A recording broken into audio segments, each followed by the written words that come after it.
Hey everybody, I just wanted to do a little process video to show how I worked on the Santa Claus. I'm really proud of it. It is a practice piece and I've learned a lot. One of the things I learned is I still got a lot of learning to do. But here's Santa Claus. I got him off the internet and I really liked him, and so he was my basis. But you know, the end product does not look like this Santa really. It looks similar to. So that's something I got to work on, is getting some of those details correct if I ever really wanted to do actual portraits. I put a grid on him to try to get the details correct as best I could. It helped a lot. However, you look at his eyes and they're all not lined up right. So, you know, it's something you got to work on. Fortunately, I was able to get those eyes back in line. And there were some issues with the mouth as well.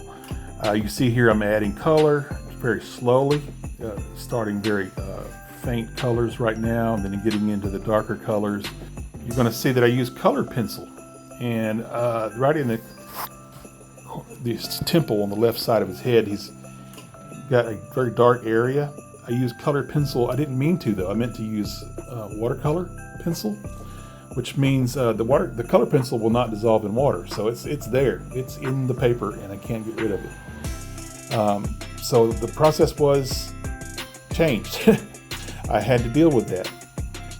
And again, it's a practice, so I'm not so terribly mad about it. I have a lot to learn.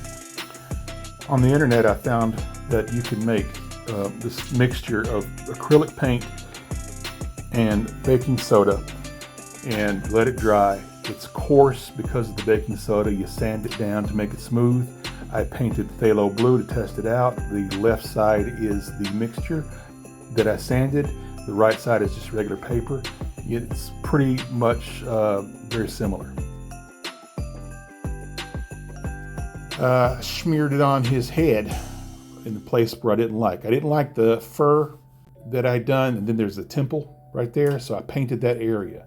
Found out later that I should have covered that whole fur area on the cap because with the acrylic, because there's a distinct drop off between where the acrylic is and where the original paper painting is.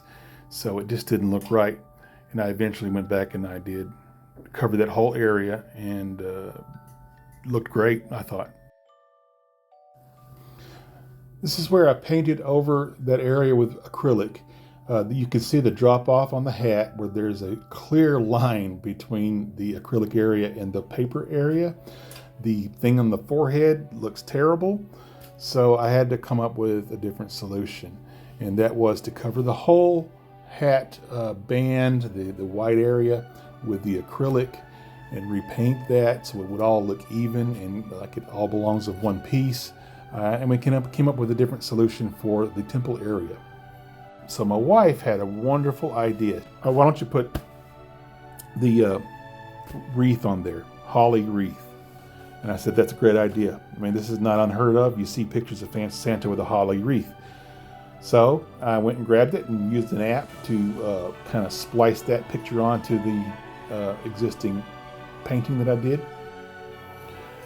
So I drew out the leaves onto the paper, and I tried to take the acrylic mixture and I painted that directly onto that drawing of the leaves. Because I wanted everything. I kind of had learned from that drop off on the white part. You want to be specific with that. You want to make it all of one piece. Now, I want to say that this acrylic mixture is not for professional use, because I did read that this soda can make the paint susceptible to changes in humidity, and so it may crack, it may, I don't know. We're going to see how it goes. This is a practice piece, and I'm not going to worry about it. I just wanted to try to salvage this, and I think it worked pretty good for salvaging. But yeah, I started out, I painted with light colors. It did not look like holly leaves, but when I darkened it later on with a technical pen, and I did use colored pencil on that as well, it started looking better and better, and more like holly leaves, and I just felt like the outcome was very satisfactory. Merry Christmas, everybody.